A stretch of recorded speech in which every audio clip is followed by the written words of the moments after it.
안녕하세요. 저는 일산에 사는 50대 중반의 여성입니다. 몇 년 전 20년이 넘는 결혼 생활을 정리하는 이혼 소송을 끝냈네요.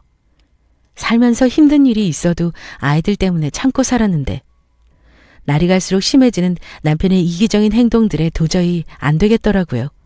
물건은 고쳤어도 사람은 고쳐 못 쓴다는 옛말 하나 틀린 게 없었어요. 남편에게 정 떨어져서 이혼한 제 이야기 들어봐 주실래요?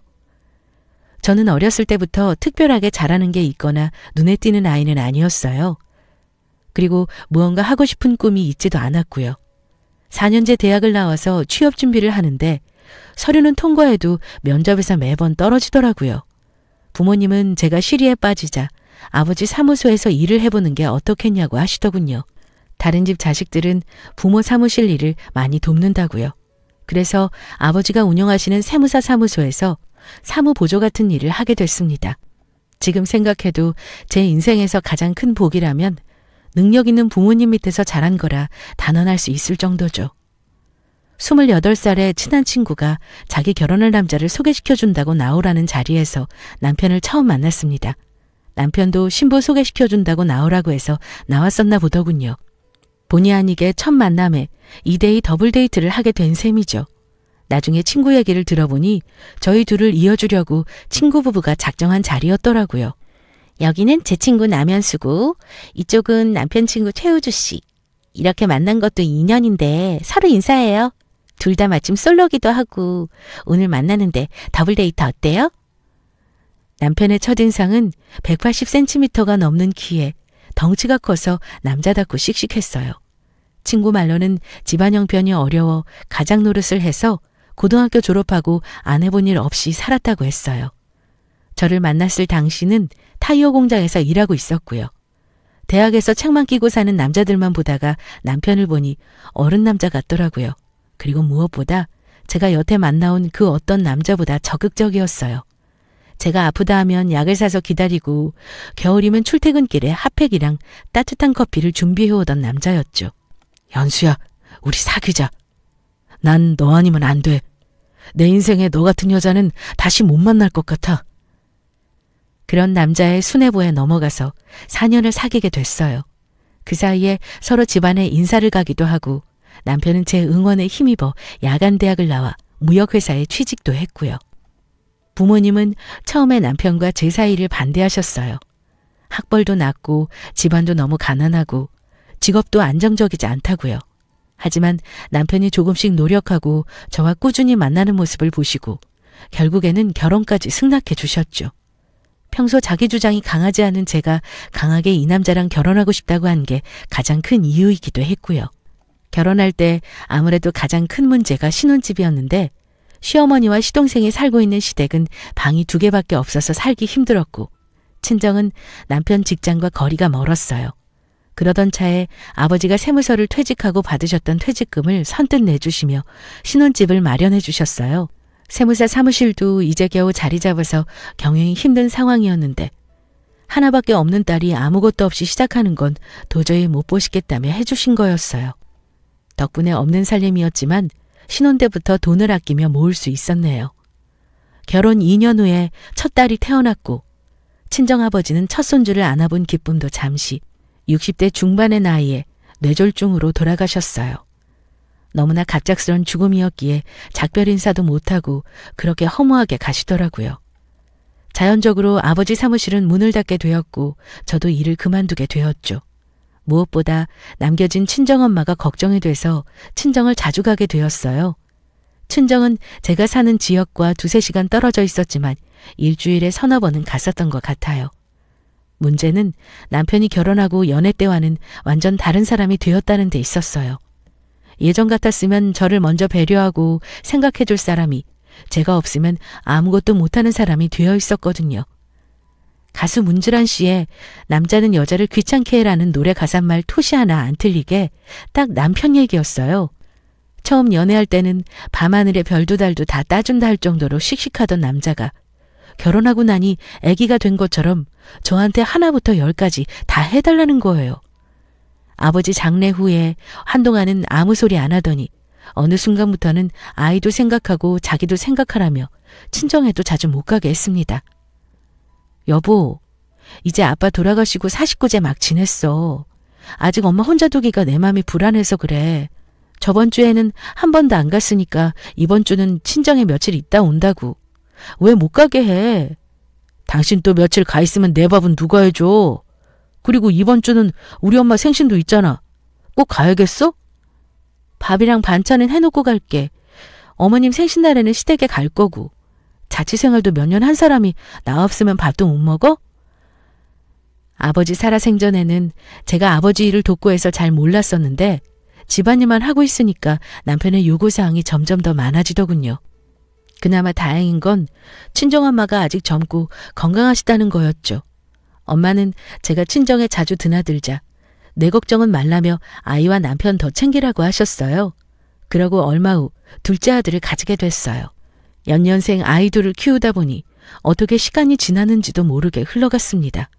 어느덧 큰애가 중학교를 졸업하고 고등학교에 들어가게 되었어요. 저와 남편도 50대가 되었고 친정엄마와 시어머니도 70대 후반이 되셨고요.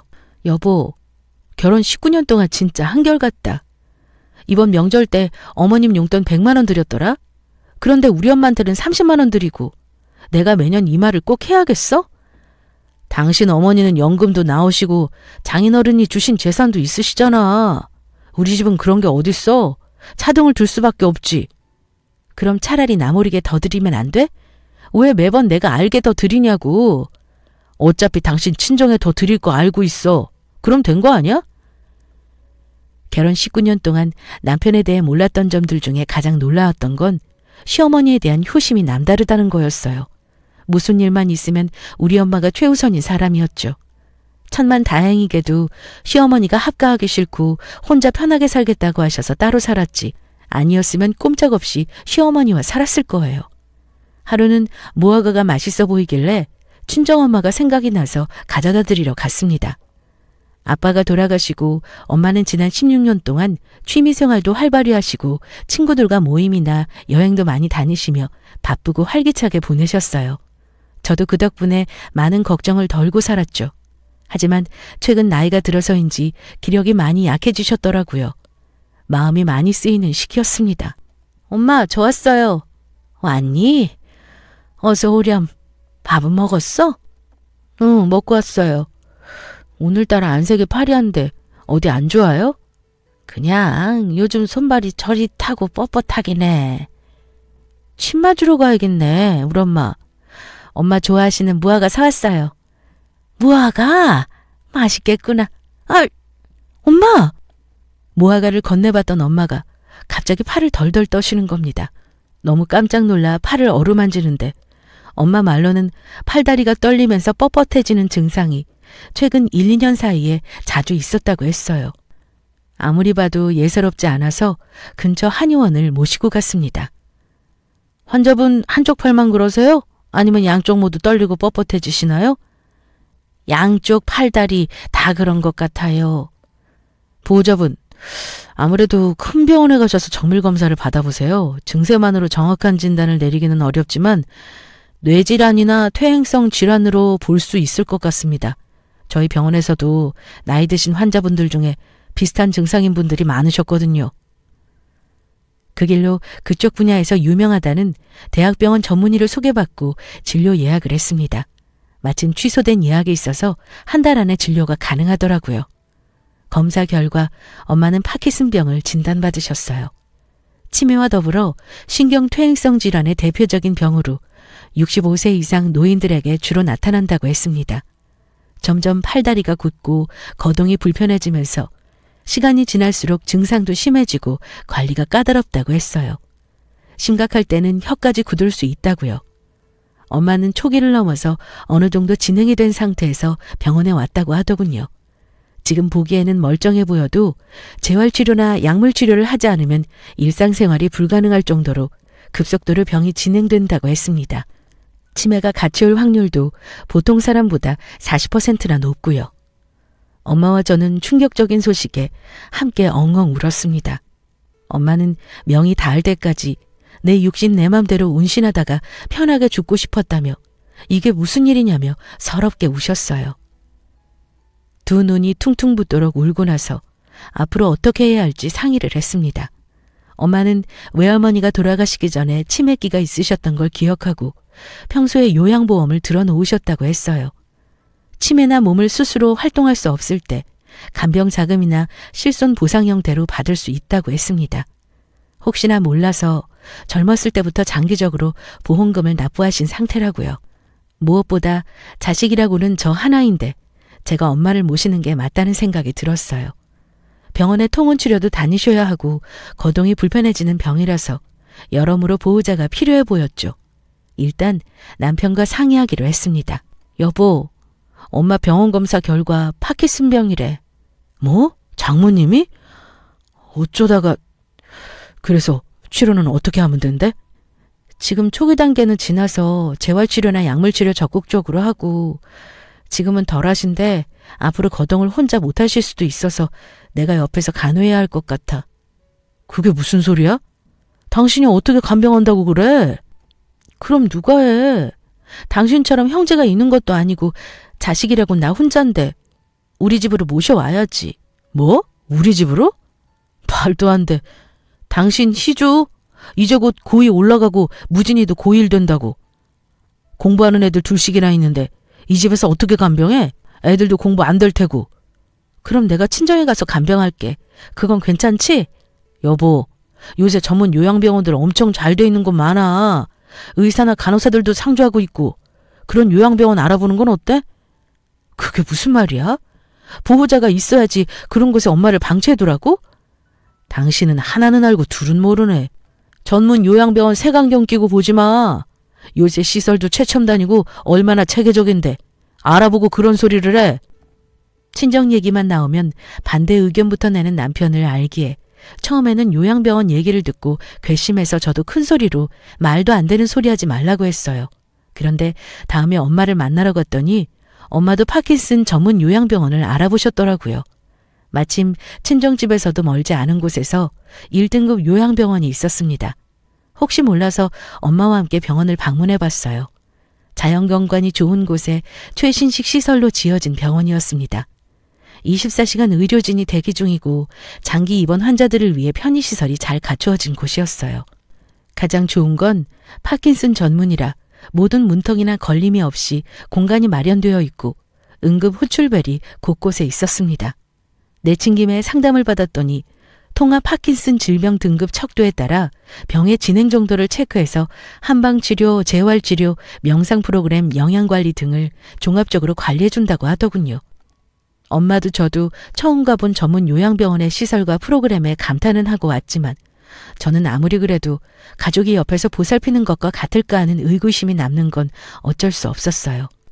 희주랑 무진이도 고등학생인데 엄마 손길이 얼마나 필요하니? 너도 고등학교 때 내가 매일 도시락 2개씩 싸고 학교 끝나면 데리러 가고 그랬어. 나는 요양병원 들어가는 게 편하기도 해. 매번 어떻게 집에서 병원 통원 다니니? 지금도 걷는 게 힘들 때도 있는데. 엄마, 그래도 가족이 옆에서 있는 게 정신적으로도 많이 도움될 거야. 내가 아빠한테도 못했는데 엄마한테는 해주고 싶어. 내가 진짜 해준 게 없으니까 지금이라도 엄마 옆에 함께 하고 싶어. 마음만 받을게. 우리 딸이 엄마 많이 사랑하는 거 알고 있어. 내가 알고 있으니까 괜찮아. 남편에게도 전문 요양병원을 다녀왔다고 말했어요. 거봐. 요새 요양병원 같지도 않고 실버타운처럼 멋진 곳 많더라. 장모님은 재산도 있으시겠다. 정 불편하면 간병인도 고용해서 쓰시면 좋지. 그래도 자식 입장에서 부모 생각하는 건 어쩔 수 없어. 엄마는 병원 입원하고 싶다고 하시는데 나는 좀 더 신중해야 한다고 봐. 현실적으로 생각해. 지금 애들 가뜩이나 사춘기에 공부로 예민한 시기야. 당신도 애들 신경 많이 써야 하고 장모님 간병까지 하면서 힘들어서 어떡해? 당신 몸이 둘이 아닌데 힘들게 어떻게 모셔?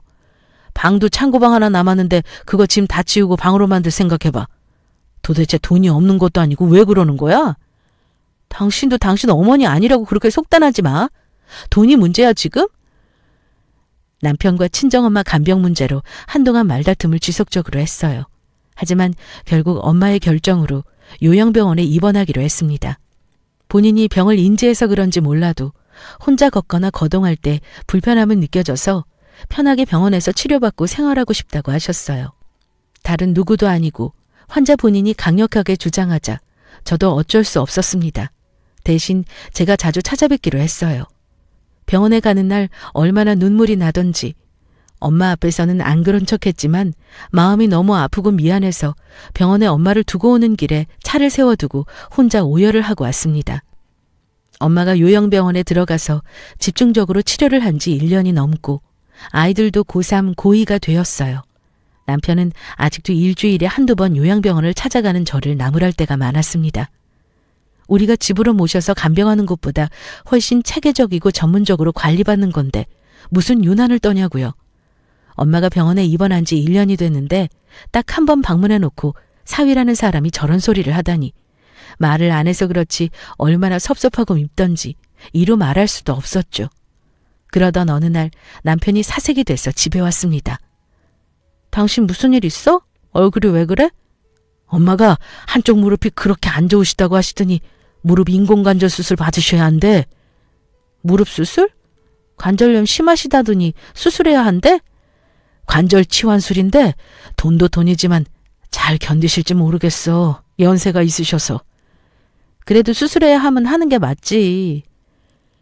시어머니는 두 아들의 지원으로 무사히 무릎 수술을 마치셨어요. 수술 후 입원을 한 달 정도 예상했는데 회복이 빠르셔서 20일 정도 만에 답답하다고 병원을 뛰쳐나오셨다고 하더라고요. 저도 병원에 자주 가서 살피고 간호도 해드리고 했는데 정정하시더군요. 그런데 남편은 엄마 혼자 집에 있는 건 말도 안 된다. 내가 옆에서 지켜봐야 된다는 둥 혼자 난리였습니다. 오히려 시어머니는 쿨하게 괜찮다 하시고요. 여보, 우리 엄마 여태껏 고생 많이 하시며 사셨어. 그래서 내가 모시고 싶어. 우리 엄마 집에 모시려고 했을 때는 안 된다며. 그리고 어머니는 수술도 잘 되셔서 예후도 좋은데 무슨 말이야? 장모님은 돈도 있고 잘 사셨잖아. 우리 엄마는 늘 가난에 허덕이면서 젊었을 때부터 노동일 많이 하셨고 비교가 안 되지. 말도 안 되는 소리 하지 마. 지금 그 말 못 들은 걸로 할게. 어머님 우리 집에 모시는 거 반대야. 서로 얘기한 지 이틀 만에 남편은 집으로 시어머니를 모시고 왔습니다. 분명 안 된다고 했는데 일방적으로 무시하고 어머니를 데리고 온 거였어요. 엄마 통원 치료 계속 받아야 하는 거 알지? 여기 이번 주랑 다음 주 병원 진료 예약 중이고 2주 뒤에 또 수술 재검사해야 해. 당신이 이 시간 보고 엄마랑 병원 다녀오면 되고. 지금 이게 무슨 짓이야? 왜 나랑 상의도 안 하고 어머님 집으로 데려왔어? 엊그제 얘기했잖아. 난 엄마 모실 거라고. 내가 안 된다고 했잖아. 나 지금 우리 엄마 요양병원도 다녀와야 하고 애들 중간고사 앞두고 있어서 챙길 게 한두 가지가 아니야. 어머니까지 어떻게 챙겨? 그럼 우리 엄마 병원은 누가 같이 가? 난 일해야 하고 내 동생도 직장 가야 하는데 집에서 노는 당신이 같이 가야지. 집에서 노는? 지금 말 다 했어? 내가 어떻게 놀고 있니? 지방 가사에 애들이랑 당신 뒷바라지에 우리 엄마 병간호에. 그리고 어머님은 무릎 수술 잘 끝나서 혼자 잘 다니시잖아. 병원 먼 것도 아니고 차 타면 10분 거리에 있고 꼭 우리 집에 모셔야 해? 당신은 부모한테 할 소리니? 부모가 병원에서 큰 수술을 받았는데 집에서 모실 수도 있지. 그럼 왜 당신 엄마는 우리 집에 모셔도 되고 우리 엄마는 집에 모시려니까 그렇게 반대했어? 장모님이랑 우리 엄마랑 같아? 장모님은 신경질환이잖아. 우리 엄마는 수술이고 경우가 다르지. 그게 무슨 무논리야. 누가 봐도 우리 엄마 증세가 더 심각하고 보호자가 필요한 질환인데 반대로 생각하는 게 맞지. 그리고 당신 말 맞다나 아이들 지금 고3, 고2야. 한창 공부 예민하고 보살핌 필요한 시기에 당신 어머니 데리고 와서 돌보라는 게 말이 돼? 여보, 우리 엄마는 너무 고생해서 자식 효도 받아야 해. 고생 안 한 장모님이랑 같아? 우리 엄마가 고생 안 했다고 누가 그래? 당신 내가 20년 가까이 같이 살았지만 진짜 자기 집 위주의 이기적이다. 본인 부모 귀하면 내 부모도 귀해. 왜 매번 비교하고 내 친정 무시해? 남편은 못 들을 말을 들었다는 듯 무시하더군요. 매번 불리하면 꼭 하는 짓이었습니다. 시어머니는 병원에 혼자 가도 된다고 했지만 저는 며느리 노릇은 해야 할 것 같아서 최선을 다했습니다. 회복이 빠르시다 해도 70대 노인이 큰 수술을 한 거였으니 걱정도 되고요. 문제는 남편이 시어머니를 집에다 모셔오기만 했지 병간호나 병원 문제에 도통 관심을 안 가진다는 거였습니다. 일이 바빠서 신경을 못 쓰는 것도 아니고 심지어 주말에 친구들과 낚시 약속을 잡고 나가려 하더군요. 저는 시어머니 병원 진료 때문에 친정엄마 요양병원을 2주간 못 갔다고 꼭 가야 하니까 이번 주말은 약속 가지 말고 남편에게 무릎 재활치료에 같이 가라고 했습니다. 그랬더니 말갑지도 않은 소리 그만하라며 저보고 요양병원 갈 생각 꿈에도 하지 말라더군요. 자기 할 말만 마치고 저를 무시하는 남편을 보고 나도 똑같이 무시해주마 싶었어요. 주말 결국 남편은 낚시 약속을 갖고 저는 재활치료니까 이번에는 혼자 다녀오시라고 시어머니에게 양해를 구하고 친정엄마 요양병원에 다녀왔습니다. 오랜만에 병원에 갔더니 엄마가 얼마나 반가워하시는지 활짝 웃으시며 좋아하시는 모습에 저를 많이 기다리신 게 눈에 보였어요. 1년이 넘는 시간을 요양병원에 있으셔서 주변에 친해진 친구분들도 꽤 있으시더라고요. 가을맞이 음악회를 한다고 오카리나라는 악기도 배웠다며 보여주셨어요. 음악회 꼭 보러 오겠다고 약속하고 집에 도착하니 늦은 저녁이었죠.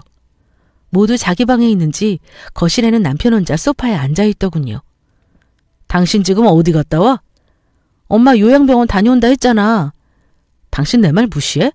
내가 거기 가지 말고 우리 엄마 재활치료 다녀오라고 했지. 그렇게 어머님 일이 중하면 당신이 약속 같은 거 안 가고 같이 가야 하는 거 아니야? 당신 부모 일인데 내 말 무시한 건 당신이잖아. 시집 왔으면 시부모도 부모야. 자식 노릇 해야지. 내가 시집 와서 자식 노릇 못한 게 뭐가 있는데?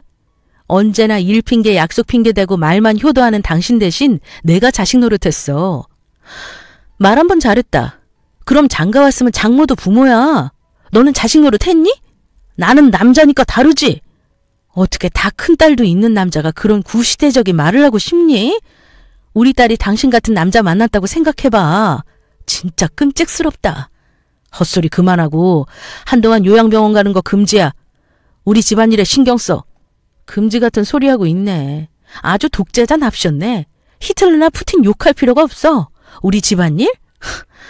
우리 엄마 일은 집안일 아니야? 줄가 외인인데 친정일에서는 벗어나야지. 20년 됐으면서 아직도 그걸 몰라? 내가 가만히 참고 있으니 끝도 없네. 당신이 말하는 집안일도 아닌 그 친정 도움 덕분에 우리가 여기까지 온 거야. 부모라고 그렇게 해주는 게 당연하다고 생각해? 어떻게 그런 은혜를 감사할 줄 몰라? 내가 언제 결혼할 때 집 해달라고 했어? 장인 어른이랑 장모님도 그러는 거 아니야. 당신이 잘나면 얼마나 잘났다고 내 딸보다 학력도 별로고 재산도 없다고 부족하다고 그럴 수가 있어? 누가 가난하고 싶어서 가난하나? 결혼 전부터 내가 그런 소리 듣는 게 얼마나 비참했는 줄 알아? 집 하나 해줬다고 얼마나 생색은. 누가 보면 한 재산 해준 줄 알겠네. 당신 지금 선 넘었어. 그럼 그 생색 낸 집에서 당장 나가. 짐 싸줄 테니까. 내가 왜? 네가 나가. 오늘도 그래. 우리 엄마 버리고 너네 엄마만 홀랑 챙기고. 당신 진짜 나쁜 년이야. 알고 있어? 난 내 부모한테 자식 노릇하러 간 거지만 넌 너희 엄마 버리고 놀러 갔잖아. 네가 더 못돼 먹은 놈이지. 누구 보고 나쁜 년이래? 어머니 모시고 나가. 그리고 이혼 준비하는 게 좋을 거야. 누구 맘대로 이혼이야? 둘이서 큰 소리로 싸우는 소리를 들었는지 아이들 둘이 2층에서 내려와 저희 부부를 빤히 바라보고 있었어요. 시어머니도 잠에서 깨셔서 들었는지 내가 오래 살아서 별꼴을 다 본다며 남편에게 짐 챙겨서 집으로 간다 하시고요. 남편은 자식들이랑 시어머니 얼굴 보기 민망했는지 얼굴이 시뻘개져서 집을 나갔어요. 평소 같았으면 모두에게 사과하고 마무리를 지으려 했겠지만 남편이 친정부모님 고마움도 모르고 도리어 20년간 열등감을 가지고 찌질하게 굴었다고 생각하니 분노가 올라왔어요.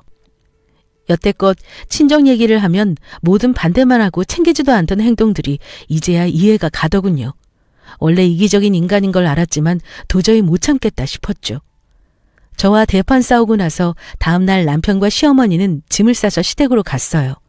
일부러 들으라는 듯이 문을 쾅쾅 닫고 유난을 떨며 짐을 옮기는 모습이 유치하게만 보였습니다. 그렇게 남편이 집을 나간 지 닷새가 지났을 무렵 딸이랑 아들이 집안 물품이랑 냉장고 반찬을 챙겨나가는 걸 봤어요. 희주 무진이 물건 내려놓고 이리 와. 어디 가는 거야? 아빠가 가져오라고. 야, 비밀로 하기로 했잖아. 보아하니 남편이 덜 가져간 자기 물건이랑 집 반찬을 들고 오라고 한 것 같았어요. 남편은 입맛이 까다로워서 밖에 나가서도 음식을 잘 안 먹는 사람이었거든요. 아이들도 19살, 18살 성인에 가까운 나이였고 오해한 채로 있는 건 아닌 것 같아서 상황 설명을 해줬습니다. 아이들도 이해는 했는지 그 뒤로는 심부름을 하지 않더군요. 그러다 하루는 아들이 남편을 만나고 와서 말하기를 엄마, 아빠가 엄마 반성하는 것 같냐고 물어보는데 뭐라고 답해야 해? 뭐라고 반성? 내가 언제 다시 집에 올 거냐고 물었더니 엄마가 자기한테 사과할 때까지 안 들어올 거래. 기가 막혀서. 아들, 넌 나중에 와이프랑 싸워도 중간에 자식한테 이것저것 시키고 물어보고 그런 거 하지 마. 찌질해 보이니까? 알겠지?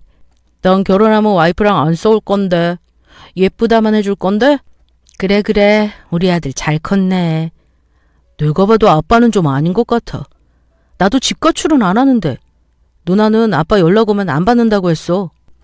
아이들은 아마도 남편이 저와 싸우고 삐져서 가출을 했다고 생각하는 모양이었어요. 아무리 그래도 다 큰 어른이 제가 혹시나 잘못했다고 빌고 들어오라고 할 거라 기대를 하다니요. 남편이 김칫국을 혼자 다 마시는 모습을 보니 더더욱 용서해 줄 마음이 사라지는 기분이더군요. 끝까지 나는 잘못한 거 없고 너가 틀렸다 소리치는 것 같았어요. 아이들 시험 기간도 있었고 남편과 싸우고 하면서 2주 만에 요양병원을 찾았습니다. 친정엄마는 새로 처방받은 약이 안 맞아서인지 얼굴이 반쪽이 되어 있었어요. 행동 능력도 많이 저하가 돼서 몸을 못 가누시고 비틀거리시더라고요. 걸음걸이 보폭도 좁아져서 혼자 움직이는 게 어려워 보이기도 했어요. 짧은 시간 만에 생각보다 병이 많이 진전된 모습을 보니 이러다 진짜 엄마가 돌아가시면 어떡하나 덜컥 겁이 났어요. 시집가서 남편 반대와 살기 바쁘다는 핑계로 한 번도 제대로 된 자식 노릇을 해본 적이 없다는 마음이 드니 정말 미안하더라고요. 도저히 더는 안 되겠다 싶어 엄마를 모시고 집으로 왔어요. 처음에는 병원에 계속 계시겠다고 하는 걸 제가 돌보게 해달라 눈물로 호소하니 어렵게 함께 가자 하시더군요. 아이들도 1년 넘게 외할머니를 못 보다가 오랜만에 보니 병세가 심각해 보였나 봐요. 진짜 엄마 말대로 외할머니가 할머니보다 더 심각하게 아파 보인다고 했어요. 그래서 아이들에게도 외할머니가 앞으로 우리와 함께 지낼 거라고 너희도 할머니 거동 불편한 거 보면 꼭 돕거나 저를 불러야 한다고 일렀죠. 집에 있어야 할 남편이 몇 주 동안 안 보이자 엄마는 왜 최서방이 보이질 않냐 물으셨어요. 저는 일단 요즘 일하는 곳이 시댁 근처라서 그쪽에 짐을 가져가 생활 중이라고 둘러댔어요. 안 그래도 몸도 안 좋은 엄마에게 친정을 하도 무시해서 이혼을 생각하고 있다고 말씀드리기는 어렵더라고요. 아이들을 보니 막상 이혼을 하는 게 마음에 걸리기도 해서 남편과의 관계는 한 번 더 생각해봐야겠다 싶었죠. 엄마가 저희 집에 오셔서 함께 지낸 지 2달 정도가 되었습니다. 가족들이 옆에 있고 통원 치료를 꾸준히 하는 게 확실히 효과가 더 있어 보였어요. 병원에서도 입원해 있을 때보다 경과가 더 좋다 하고요. 특히 손주들 애교에 제가 옆에 있으니 마음이 즐겁고 편안하다 하시더군요. 진작에 이렇게 모시고 간호를 했어야 하는 건데 이게 다 심보가 못된 남편놈 때문에 그런 것 같아 새삼 원망스러웠어요. 잠깐 장을 보러 갔다 온다 하고 아들에게 친정엄마를 부탁하고 외출을 했습니다. 2시간 안에 볼일을 보고 집에 들어왔는데 쥐죽은 듯 조용하더군요. 그런데 1층 엄마 방에서 대화하는 소리가 들렸어요. 장모님, 저희 엄마 일찍 혼자 되시고 시장 행상부터 안 해본 일 없이 고생하신 분이에요. 지금 한쪽 무릎 수술 후에 다른 무릎까지 수술하게 돼서 심각하면 못 걸으실 수도 있대요.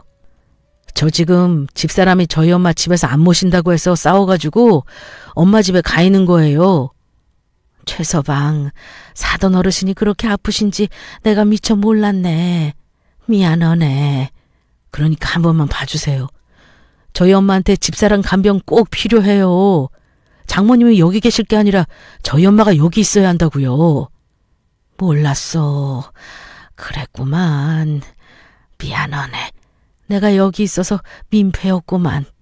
장모님도 원래 있던 요양병원이 더 편하시죠? 여기는 갑갑하고요. 자연경관에 좋은 의료진 있는데 계속 계시는 게 치료에 훨씬 좋으실 거예요. 희조애미 오면 이 집 갑갑하다고 다시 요양병원으로 가겠다고 한 말씀만 해주세요. 네? 제가 방에 들어온지도 모르고 친정엄마에게 말도 안 되는 궤변을 늘어놓으며 사정사정하는 남편을 보니 천년의 정도 있다가 사라질 판이었어요. 시어머니가 많이 안 좋다는 말에 놀라셨는지 엄마는 창백한 얼굴로 어쩔 줄 몰라 하셨어요. 엄마가 얼굴이 안 좋아 보이던 말던 자기 할 말만 하면서 조정하려는 최악의 쓰레기를 이때까지 남편으로 생각하고 살았다니 20년간의 결혼 생활이 허송세월같이 느껴졌습니다. 엄마, 이 사람 얘기 더 이상 들을 필요 없어요. 제가 다시 말씀드릴 테니 편하게 쉬고 계세요. 놀라실 이유 전혀 없으니까. 남편은 제가 갑자기 뒤에서 불쑥 나와 말을 하자 혼비백산하는 모습이었는데 저는 아랑곳하지 않고 엄마 손을 토닥이며 안심시키고 남편을 끌고 방을 나왔어요. 주거 침입자 아니야? 난 우리 이혼 준비하고 있다고 생각했는데 내 집에는 웬일이야? 우리 엄마한테는 무슨 소설 같은 얘기를 꾸며대서 하는 거야. 안 그래도 심신안 정이 제 일인데 환자 앞에서 무슨 짓이냐고? 내가 내 집인데 왜 못 와? 볼 일 있어서 왔다 왜? 소설?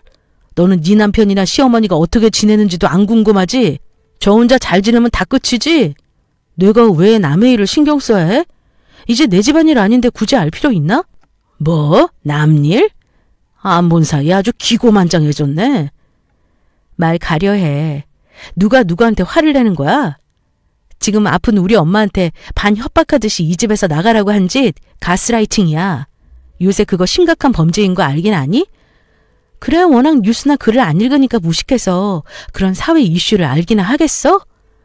이게 서방아기를 이렇게 우습게 알고 진짜 한 주먹거리도 안 되는 게. 남편이 저를 위협하며 나서자 아들이 나타나서 제지해줬습니다. 엄마 괜찮아? 아빠 무슨 짓이야 엄마한테. 너희 엄마가 선을 넘어서 말이지. 그래도 남자가 여자를 때리려고 하면 돼? 아빠 진짜 실망이다. 찌질함에 극치네. 너 이 녀석 아빠한테 말버릇이 그게 뭐야. 엄마랑 같이 있더니 그새 안 좋은 것만 배워가지고 애들이 이렇게 된 것도 다 당신 때문이야. 나 혼자 애들 키웠니? 이상한 소리 하지 말고 당장 내 집에서 나가. 당신 아까 얘기 들었으면 알겠네. 우리 엄마 다른 한쪽 무릎 수술 하게 됐어. 그러니까 우리 엄마 간병 준비해. 시집와서 당신이 한 게 뭐가 있어? 이럴 때 자식 된 도리로 효도해야지. 개념이 없어 며느리라는 게. 그 말을 듣는데 친정엄마에게 이 집을 나가달라 하던 모습이 겹치며 분노가 폭발해서 이성을 차릴 수 없었어요. 당신이 아무리 이기적으로 굴어도 나는 우리 자식들 아빠니까 참고 넘어가려 했어. 내가 당신 가족 맞았어? 아니 파출부나 간병이냐? 어쩜 끝까지 너밖에 모르니. 어떻게 날 끝까지 부려먹으려고 해? 대한민국에 시집온 며느리들 중에 당신만 그러고 살아? 더한 시집살이도 많이 하고 살아. 부려먹다니 누구를 이상한 사람 취급해? 내가 20년 시집와서 어디 맘 편하게 명절 때 친정을 가봤니? 자식 노릇을 해봤니? 매번 시댁일에 시댁 식구들 대소사 다 챙겨가며 친정일은 항상 뒷전이었어. 우리 엄마 이제 언제 돌아가실지도 모르는 상황이라 내가 마지막으로 자식 노릇 하겠다는데 당신은 끝까지 본인 엄마만 중요하지? 당신이 아주 대단한 효자라 100번 양보한다 쳐. 20년간 말로만 효도한다고 소리쳤지. 당신이나 도련님이나 진짜 시어머님한테 자식 노릇은 했니? 병원비 좀 내고 용돈 드리는 거? 그거 생판 남도 할 수 있는 거 아니야? 어머니가 무슨 꽃 좋아하고 무슨 음식 좋아하시는 거 알아? 최근 가고 싶어 하신 여행지는? 모르지? 그러고도 본인이 잘난 효도를 한다고 생각해? 어머니랑 대화라고는 5분도 버거워하면서? 결국 당신은 자신이 효도하는 게 아니라 누군가가 대신해 주길 바란 거야. 그게 제일 만만한 나였고. 말도 안 되는 소리 그만해. 네 효도는 네가 하란 말이야. 나한테 하라고 강요하지 마. 시집 와서부터 파출부 간병이 취급한 이기적인 너 따위와 더 이상 부부 안 해. 아니 못해. 네 엄마만 엄마냐고. 이혼하고 각자 모셔. 누가 이혼한다는 거야? 내 사전에 이혼은 절대 없어. 저는 이를 악물고 남편과 실랑이를 벌였습니다. 언제 집에 왔는지 야자를 마치고 돌아온 딸까지 아들과 함께 옆에서 말렸지만 180이 넘는 거구의 남편이 저를 자꾸 흔들며 밀치자 아무도 말릴 수 없었어요. 결국 저는 남편 때문에 넘어지며 왼쪽 손목이 부러졌습니다. 엄마, 어떡해. 아빠 도대체 무섭게 왜 이러는 거야? 남편은 화가 안 풀렸는지 쿵쿵거리며 집을 나갔고 그게 이혼 소송으로 만나기까지 마지막 모습이었습니다. 제가 배우자 폭행죄로 접근 금지 명령을 신청했었거든요. 아이들도 그날 사건의 심각성을 몸소 느끼고 그 뒤로 아빠를 피하는 눈치였고요. 남편의 거부로 이혼 소송은 오래 걸렸지만 남편의 폭행으로 인한 상처, 화가 나서 부시고 간 집기 등이 증거가 되기도 하고 무엇보다 아이들이 고스란히 증인으로 보고 있었기에 소송에서는 결국 승소했습니다. 재산 분할에서는 제 명의로 된 집과 남편 명의로 된 집을 나누게 됐는데 일을 하면서 꽤 열심히 투자를 했는지 저보다 재산이 많더군요. 제가 가정에 기여한 정도를 인정받아서 6대4 분할 금액과 위자료로 3억 정도 되는 돈을 받았습니다. 제일 중요한 양육권에서는 아이들 둘 다 저를 선택해줘서 자녀 양육권을 제가 가지고 남편에게 양육비를 받게 되었죠. 그 거만하던 남편도 법적인 부분 앞에서는 어쩔 수 없더군요. 생각보다 자신한테 불리하게 돌아가는 상황을 못 견뎌하며 우리 가족을 자주 찾아왔습니다. 소송 취하를 해달라고요.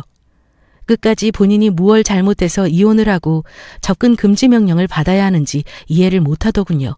그래서 오히려 저는 미련 하나 없이 선을 지키며 법적으로 이혼을 잘 마무리할 수 있었어요. 이혼을 한 지 1년 정도 되고 나서 저는 처녀 시절에 사무보조를 했던 경력을 살려 파트타임으로 세무사 사무실에서 일하게 됐습니다. 상시 근무는 아니고 바쁜 시기에만 한시적으로 출근하는 일이었지만 경력 단절 후에 새로 시작한 일은 제 삶의 활력소가 되더군요. 엄마는 증세가 악화되어 보조기구가 없으면 보행이 안 되는 상태까지 갔다가 다행히 다시 혼자 운신할 수 있는 정도로는 쾌차를 하셨어요. 정기적으로 집에 간병인이 오셔서 도와주시기도 하시고요. 아마 요양병원에 계속 홀로 계셨다면 상태가 많이 안 좋았을 거라는 얘기도 들어서 하루빨리 집에 못 모신 부분은 죄송했지만 이제는 만족하는 상황이니 괜찮다 여기고 있어요. 큰딸은 대학교 2학년이 되어 독립해서 학교 기숙사에서 지내고 아들은 얼마 전 대학에 입학했습니다. 다행히 아이들이 부모의 이혼을 이해 못하는 나이가 아니었기에 생각보다 어려움이 적었다고 생각해요. 비록 가족 구성원의 한자리가 비어서 채워야 할 부분들이 많지만 다 시간이 해결해 줄 일일 테죠. 전 남편은 이혼을 하고도 주기적으로 찾아와서 미안하다는 말을 하고 가더라고요. 얘기를 들어보니 시어머니는 한쪽 무릎 수술이 잘 되지 않아서 재수술도 여러 차례 받고 지금은 이동할 때 휠체어를 타고 다니신다고 해요. 전 남편은 시어머니와 단둘이 살면서 병관을 해보고는 그 수고로움을 했을 제가 참 고생을 많이 했구나 알았다고 합니다. 사람은 자신이 경험을 하지 않으면 이해할 수 없고 알지 못하는가 봐요. 저는 이제 와서 후회하면 뭐 하겠냐고 이제는 안 찾아왔으면 좋겠다고 했어요. 아이들이 보고 싶다면 연락해서 따로 보라고요. 저는 더 이상 이렇게 얼굴 보고 싶지 않고 더 이상 당신 가족 얘기를 듣고 싶지 않다고요. 무슨 미련이 남아서 매번 저를 찾아와 넋두리를 하고 갔는지는 모르겠지만 20년을 최선을 다해 며느리로서 아내로서 보냈기에 저는 오히려 홀가분하네요. 제 얘기를 들어주신 여러분도 가족이라고 당연하게 여기지만 마시고 있을 때 잘 챙겨주세요. 전 남편처럼 가족에게 못한 사람들은 미련이 많이 남고 한이 되나 봅니다. 모든 인간관계는 노력과 수고로움이 필요한 법이니까요. 그것이 사랑이기도 하답니다. 여러분들의 가정에 평안과 사랑을 기원하겠습니다. 감사합니다.